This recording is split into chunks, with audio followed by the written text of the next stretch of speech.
Encuentro Internacional de Rumba Timbalaye 2014 comenzará este domingo en La Habana. Concluye en Las Tunas la sexta jornada iberoamericana de niños y jóvenes poetas, troveros y versadores. Y las marionetas acuáticas vietnamitas ofrecerán espectáculos desde mañana en la capitalina carpa Trompo Loco.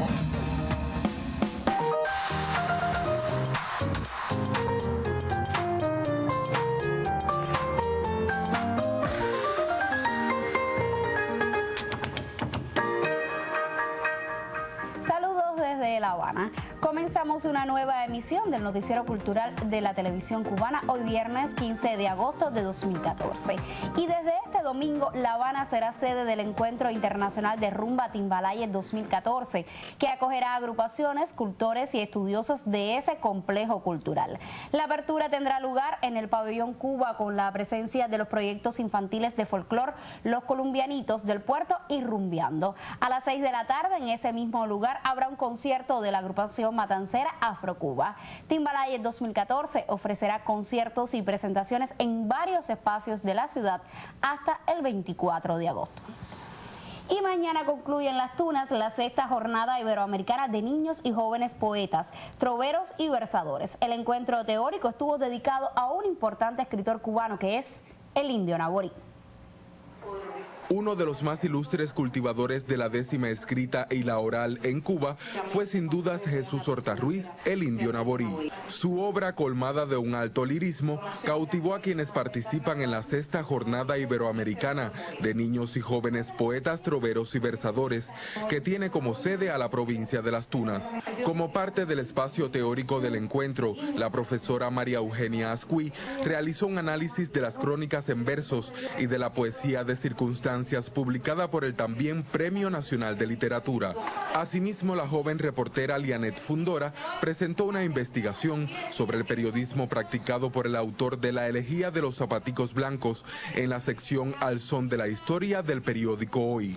Como colofón del intercambio, los artistas de Iberoamérica que asisten a la jornada dedicaron melodías y poemas a el Indio Naborí, quien protagonizó en 1955, junto al repentista Angelito Valiente, la denominada controversia del siglo. Allá en Puerto Rico vamos conociendo un poco de la obra del Indio Naborí, vamos pues recogiendo esas décimas que él ha dejado para esta isla y ya en Puerto Rico pues se va conociendo su obra y pues estar aquí cantándole una décima en su homenaje pues significa mucho a Puerto Rico y personalmente también significa muy grande lo que se ha hecho aquí hoy.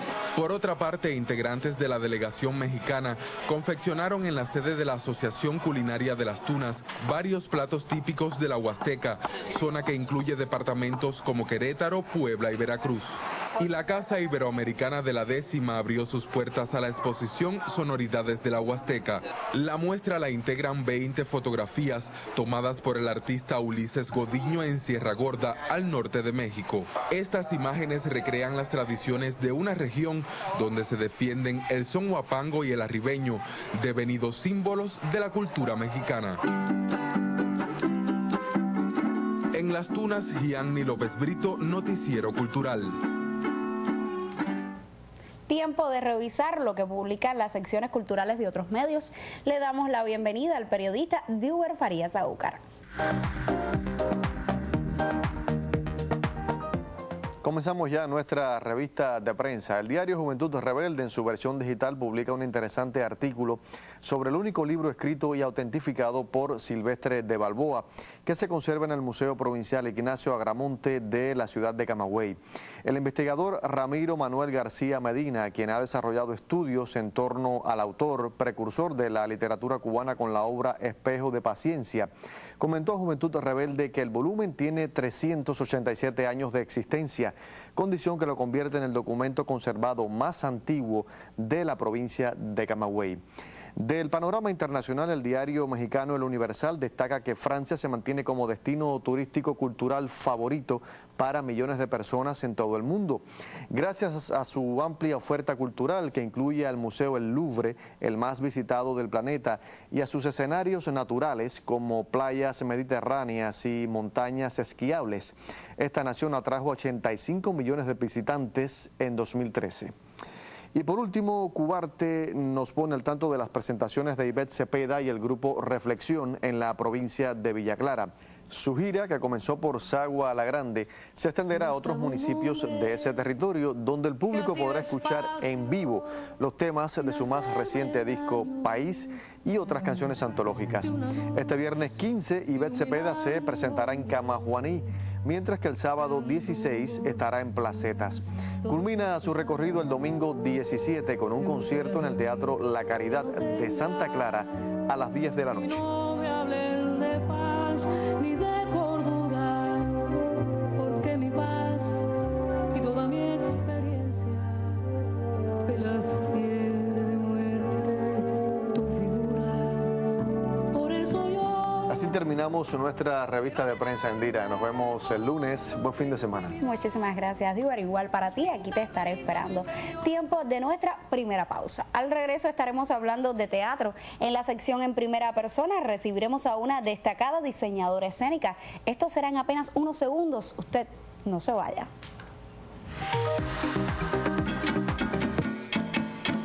Carnaval de La Habana 2014, los días del 8 al 10 y del 15 al 17 de agosto en el Malecón Habanero, desde la Piragua hasta la calle Marina, desfile de comparsas, carrozas y espectáculos.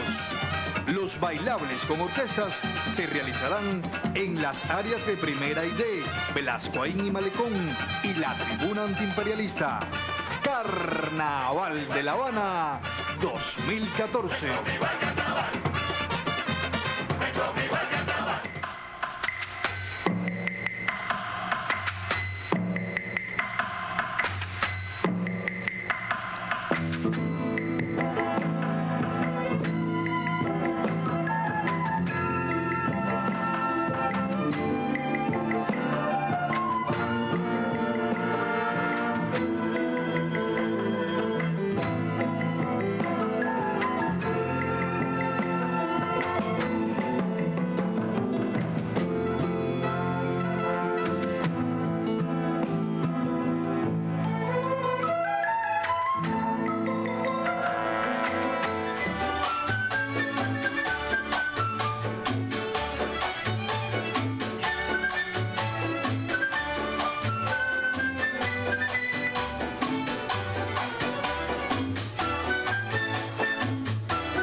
Teatro de Marionetas Acuáticas de Tan Long, Vietnam, ofrecerá el espectáculo Estampas Vietnamitas en la capitalina Carpa Trompoloco. Las presentaciones tendrán lugar el sábado, el domingo, el lunes y el martes en doble función de 5 de la tarde y 7 de la noche. Estampas Vietnamitas ha recibido elogios de la prensa y el público en varias naciones donde se ha presentado. En próximas emisiones nos acercaremos a este acontecimiento de las artes escénicas. Ahora recibamos a la periodista Magda Recic, quien conversará con una importante diseñadora escénica cubana.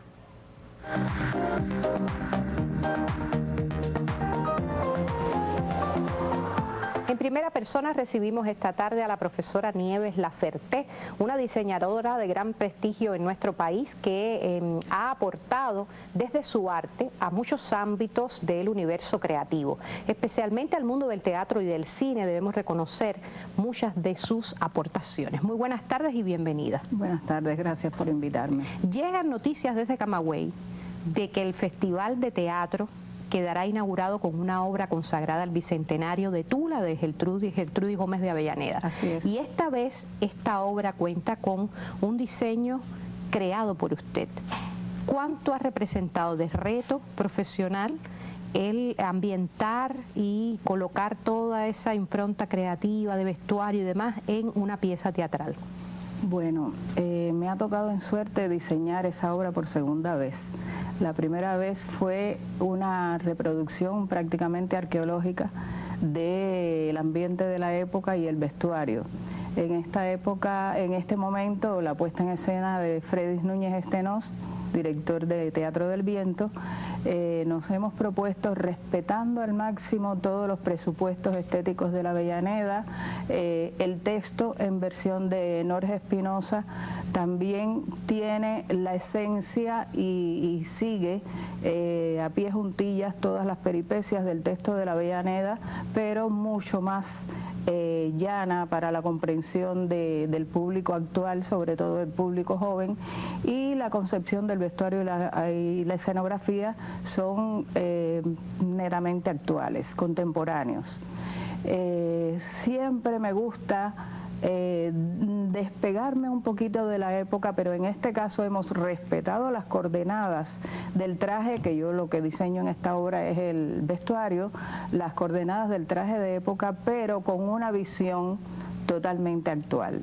Y es lo que más me ha estimulado en este caso, la concepción de la puesta en escena, el concepto de la puesta en escena de Fredis Núñez Estenos. Usted además, Nieves, está a cargo de la galería especializada del Bertolt Brecht, una galería que se consagra por completo al universo del diseño, el diseño como algo que debemos refrendar con gran importancia para nuestra sociedad. ¿Cuáles son las principales misiones que tiene esta galería y su impronta en la vida cultural cubana? Bueno, la Galería del Diseño Escénico Raúl Oliva, que fue algo que el gran diseñador Jesús Ruiz, recientemente fallecido, concibió junto con Julián González, nuestro actual ministro, partió de una investigación profunda que hizo Jesús Ruiz sobre todos los que han diseñado desde el año 1960 hasta 2009, reúne más de 4.000 fichas de diseñadores, y este Centro de Estudios del Diseño tributa a la galería, que según tengo entendido por todas las investigaciones que hemos hecho, es una galería, es la única de ese tipo que existe en toda América Latina, dedicada fundamentalmente a la visualidad de la escena.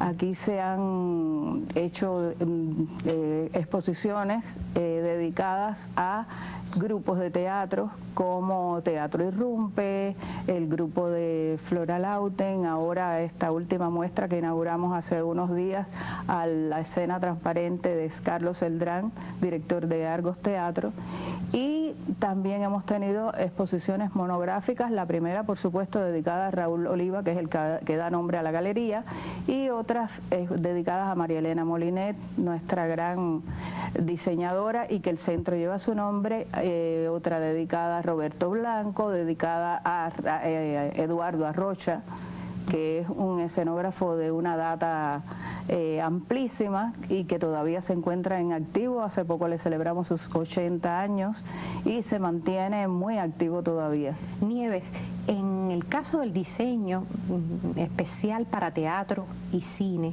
y para las representaciones, es un diseño que tiene ciertas complejidades que superan al diseño de un vestuario regular, diríamos, de un vestuario cotidiano. ¿Cuáles son esas condiciones que nos impone? Bueno, el vestuario nunca se deslinda por completo de lo que es la moda en cada una de las etapas, de las sucesivas etapas de la historia del traje en la indumentaria del hombre, pero específicamente para teatro, para cine y para televisión tiene un punto de partida que es la esencia dramática de los textos con que se trabaja, y el traje debe aportar todo aquello que el personaje debe decir sin palabras. Es decir, cada personaje tiene una determinada característica, un determinado temperamento, e independiente de la época en que se desarrolla la obra o la puesta en escena, la puesta en pantalla, las características de los personajes deben estar reflejados en el vestuario, y es lo más difícil, llevar el físico del actor y las características del personaje a la imagen visual que el espectador verá. Bueno, pues yo le agradezco muchísimo a Nieves Laferte su presencia en nuestro noticiero cultural. Nos acercamos al mundo del diseño, y especialmente al mundo del diseño que sustenta y soporta de muy diversas maneras la representación dramática. A ustedes los convido a seguir disfrutando del noticiero cultural.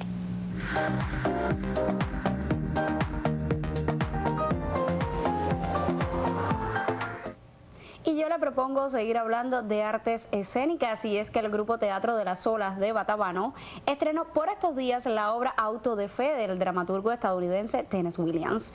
Desde Mayabeque nos llegan los detalles. El grupo Teatro de las Olas de Batabanó cuenta ya con más de una década de trabajo sobre las tablas. Su repertorio artístico incluye comedias, farsas y teatro para niños. En esta ocasión, según los propios actores, el reto fue grande al interpretar los personajes de la obra Auto da Fe de Tennessee Williams. Cuando me leí la obra, me gustaba mucho y empezamos a montarla y es el tipo de teatro que me gusta.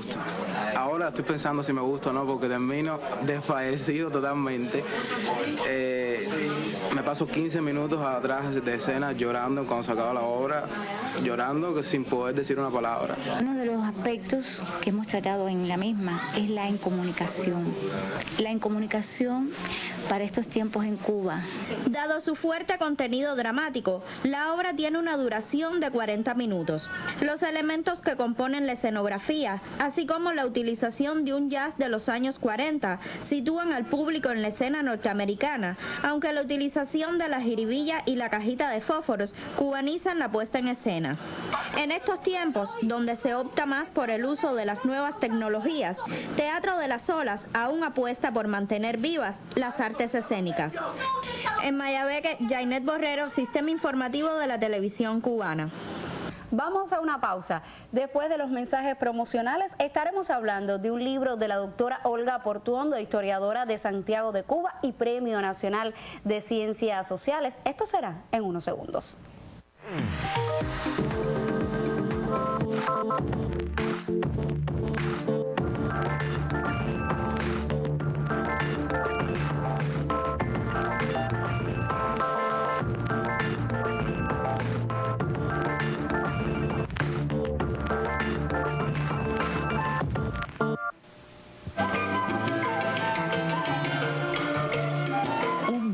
Para promover la labor de nuestros artesanos.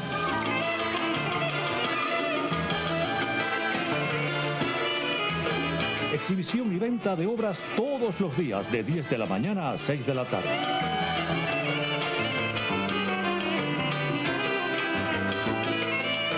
Palacio de la Artesanía, un regalo para sus sentidos. Visítelo. Del 4 de julio al 29 de agosto regresan las Lecturas de Verano, una fiesta para el entretenimiento y el saber. Variadas propuestas literarias y otras ofertas culturales encontrarás en las librerías, bibliotecas, parques y plazas de todo el país. Lo lees, lo vives.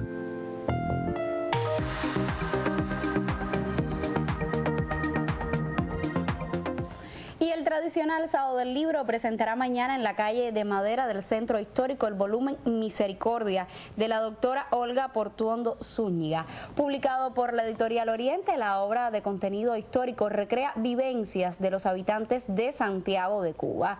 A propósito, en exclusiva de este noticiero nos vamos a esa ciudad donde el periodista Dairon Chan conversa con la historiadora a quien estará dedicada la próxima Feria Internacional del Libro.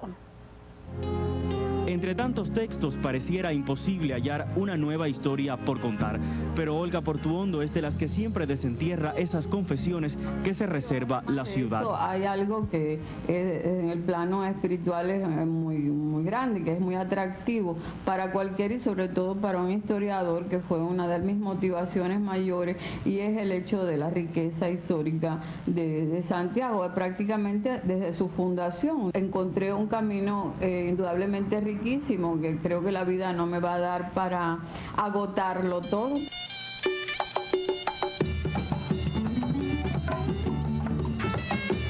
Creo que es imposible, digamos, desligarse de lo popular en Santiago de Cuba, porque eso como que te viene arriba continuamente. Creo que lo hemos expresado en nuestros textos. A veces cuando he encontrado un documento que para mí es interesante, quizás para otra persona no llamaría la atención, pero sobre todo para mí, que tenemos ese vínculo con lo popular, pues he escrito, sobre todo, por ejemplo, como sobre el vodú o sobre algún cimarrón del siglo XVII. Retrotraernos al pasado durante la próxima edición de la Feria Internacional del Libro es de esas intenciones que devuelven a la historiadora los ánimos para reponer 10 de sus mejores títulos. A ella se dedica una fiesta literaria que profundizará en las intimidades de Santiago. Estamos preparando algunos libros en reedición y algunas compilaciones. Y bueno, Letras Cubanas me va a publicar un libro que yo quiero mucho, es de Manuel María Pérez y Ramírez, le he titulado así, Manuel María Pérez y Ramírez, Polígrafo Cubano. Recientemente acabamos de publicar un libro que se llama Misericordia. Misericordia es la manera en que todos los santiagueros se expresan cuando tiembla. Creo que no es tan fácil abandonar la ciudad, uno se siente bien en su ambiente y sobre todo no solo en el marco, digamos, de la naturaleza y del ambiente urbano, sino también en el ambiente humano. Desde Santiago de Cuba, Dairon Chan, Noticiero Cultural. Galería Habana exhibe una exposición del pintor Carlos García de la Nuez. Ese es el tema del periodista Yuris Nórido en la sección Contrapunteo.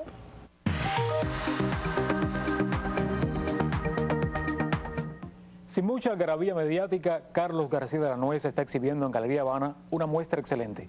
Mis dos islas, que reúne pinturas de marcada vocación conceptual con un extraordinario calado simbólico. Más allá de los círculos académicos, expositivos y del mercado del arte, García de la Nuez no es un pintor muy conocido por los grandes públicos en Cuba. Quizás porque buena parte de su obra ha sido concebida y expuesta fuera de nuestras fronteras. Pero esta propuesta de Galería Habana es una buena oportunidad para descubrir un artista con una poética muy singular, de altísimo vuelo, que se manifiesta en sus creaciones sin altisonancias, con una esencialidad y suficiencia ejemplares. No hay aquí, o al menos no son evidentes, tanteos experimentales.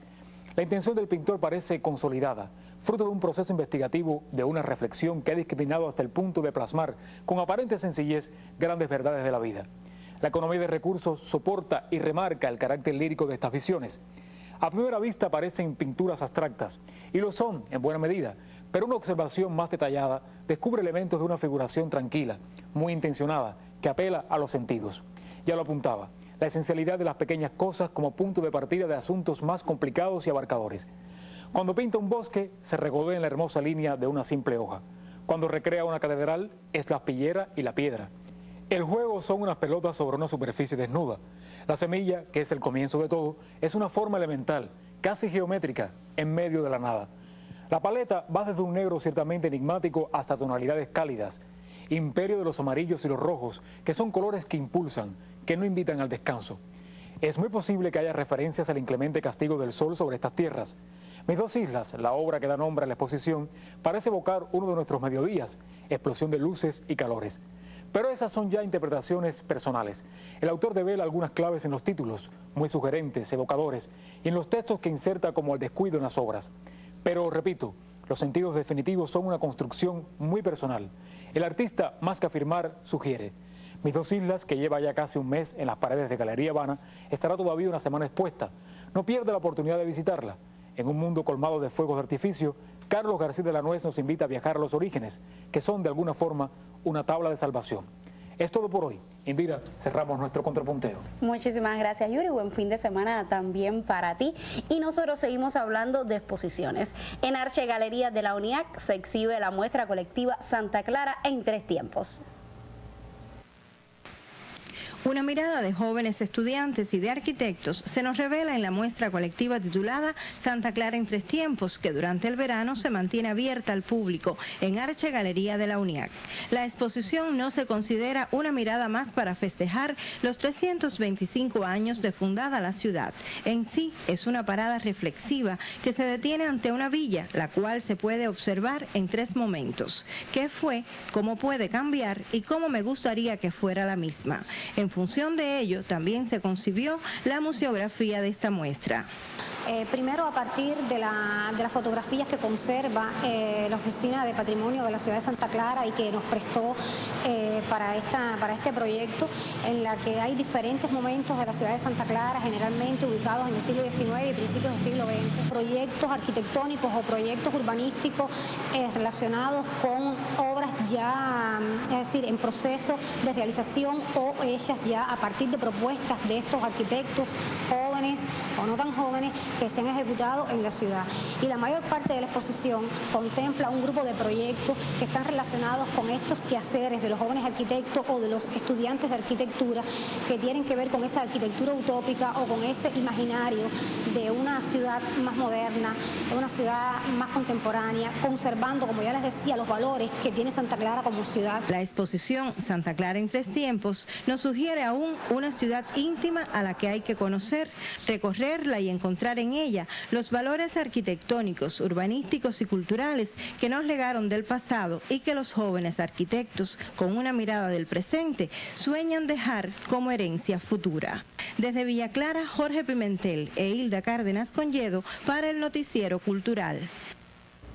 Y La Habana continúa viviendo aires de carnaval. La empresa de grabaciones y ediciones musicales EGREN se ha propuesto rescatar algunas sonoridades vinculadas a esta fiesta. En el Vedado capitalino, junto al célebre centro nocturno El Gato Tuerto, ameniza espectáculos uno de los 2 únicos órganos orientales existentes en nuestra capital, el habanero. Durante años, los acordes de la música molida, en alusión al movimiento de la manigueta como si fuera un molino manual, han dejado escuchar desde el danzón hasta los géneros, formas y estilos que identifica el cursar del tiempo. El órgano allá en Oriente casi siempre se ha tocado un poco más atrás el ritmo. Y aquí el habanero le gusta bailar el ritmo adelante, porque aquí se usa mucho el casino. El órgano El Habanero ocupa la plantilla que durante años perteneció al colectivo orguinero de los hermanos Ajo, familia que continúa amenizando festejos y fabricando órganos en su provincia de origen. Este año se cumple el centenario de la difusión, la promoción del órgano oriental, específicamente por los hermanos Ajo en nuestro país. Y que bueno, ellos fueron los que lograron difundirlo precisamente porque fueron los que más lograron fabricarlo en Cuba y difundirlo por las diversas regiones de nuestro país. En estos festejos del carnaval de la capital, la EGREN presentó el CD Moviendo el Son del orguinero órgano de los hermanos Ajo, elemento que contribuirá al enriquecimiento de la tradición musical que nos otorga el contagioso órgano oriental. Virgilio de Agurfé, Sistema Informativo de la Televisión Cubana.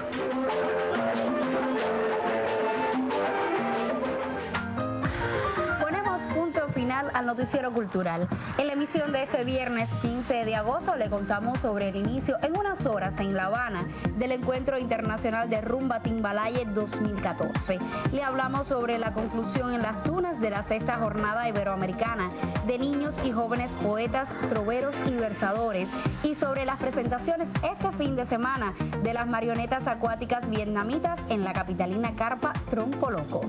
Nosotros nos despedimos deseándoles que tengan un buen fin de semana. Les esperamos el lunes. Hasta entonces, como siempre, un saludo desde La Habana.